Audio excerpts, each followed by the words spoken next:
Vice, may banat sa GMA sa balitang sisipain sila sa ere. Vice ganda, may patotsada sa balitang sisipain na ang It's Showtime sa ere. Nagsalita na ang It's Showtime host na si Vice ganda tungkol sa mga bali-balitang sisipain na sa ere ang kanilang programa at hanggang December na lamang sila. Nagumpisa ang mga bali-balita na hindi na magtatagal ang It's Showtime sa GMA matapos ang pagbabalik ni Ms. Malu Chua Fagar bilang President CEO ng Television and Production Exponents o TAPE Incorporated. Sa kanyang pagbabalik ay pinaniniwalaan na ibabalik na din ang noontime show ng GMA. Ngunit sa kabila nito ay nananatiling positibo ang unkabogable host na si Vice Ganda. Ayon kay Vice, kahit noon pa naman ay may demolition job na di umano sa kanilang show.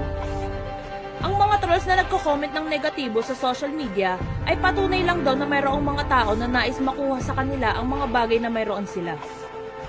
Aniya, ang tanging magagawa na lang nila ay siguraduhin na sama-sama pa rin sila sa kahit anong pagsubok. Napagdaanan na raw ng mga host at staff ang mga matitinding pagsubok kaya't napatunayan na nilang kailangan lang nilang magsama-sama.